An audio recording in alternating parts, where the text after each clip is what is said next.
Continuing with Job, chapter 20 and 21. Then answered Zophar, the Naamathite, and said, Therefore do my thoughts cause me to answer, and for this I make haste. I have heard the check of my reproach, and the spirit of my understanding causes me to answer. Knowest thou not this of old, since man was placed upon the earth, that the triumphing of the wicked is short, and the joy of the hypocrite but for a moment? Though his excellency mount up to the heavens, and his head reach up into the clouds, yet he shall perish for ever like his own dung. They which have seen him shall say, Where is he? He shall fly away as a dream, and shall not be found. Yea, he shall be chased away as a vision of the night. The eye also which saw him shall see him no more, neither shall his place any more behold him.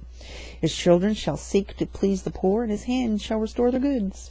His bones are full of the sin of his youth, which shall lie down with him in the dust. Though wickedness be sweet in his mouth, though he hide it under his tongue, though he spare it and forsake it not, but keep it still within his mouth, yet his meat in his bowels is turned, it is the gall of asp within him. He has swallowed down riches, and he shall vomit them up again. God shall cast them out of his belly. He shall suck the poison of asps. The viper's tongue shall slay him. He shall not see the rivers, the floods, the brooks of honey and butter. That which he labored for shall he restore, and shall not swallow it down. According to his substance shall the restitution be, and he shall not rejoice therein. Because he has oppressed and has forsaken the poor, because he has violently taken away a house which he builds not.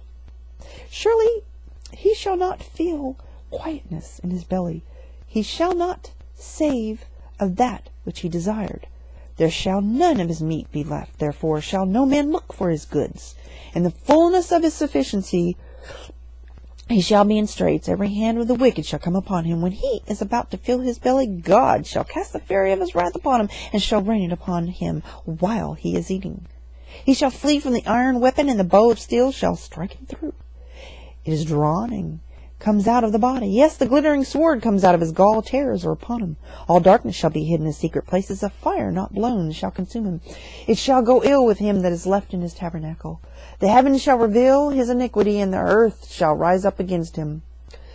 The increase of his house shall depart, and his goods shall flow away in the day of his wrath. This is the portion of a wicked man from God, and the heritage appointed unto him by God. Chapter 21. But Job answered and said, Hear diligently my speech, and let this be your consolations. Suffer me that I may speak, and after that I have spoken, walk on. As for me, is my complaint to man? And if it were so, why should not my spirit be troubled? Mark me and be astonished, and lay your hand upon your mouth. Even when I remember, I am afraid, and trembling takes hold upon my flesh. Wherefore do the wicked live, become old, yea, are mighty in power? Their seed is established, and their sight with them, and their offspring before their eyes. Their houses are safe from fear, neither is the rod of God upon them.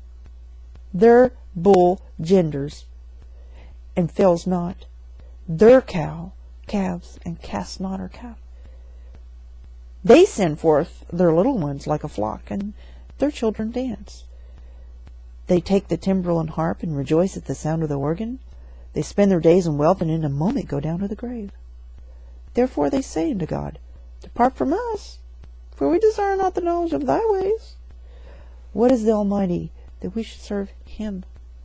And what profit should we have if we pray unto him? Lo, their good is not in their hand.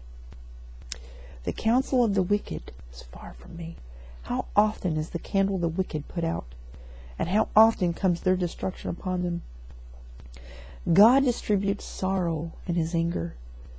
They are as stubble before the wind, and as chaff that the storm carries away. God lays up his iniquity for his children. He rewards him, and he shall know it. His eyes shall see his destruction, and he shall drink of the wrath of the Almighty. For what pleasure has he in his house after him, when the number of his months is cut off in the midst? Shall any teach God knowledge, seeing he judges those that are high? One dies in his full strength, being wholly at ease and quiet. His breasts are full of milk, and his bones are moistened with marrow. And another dies in the bitterness of his soul, and never eats with pleasure.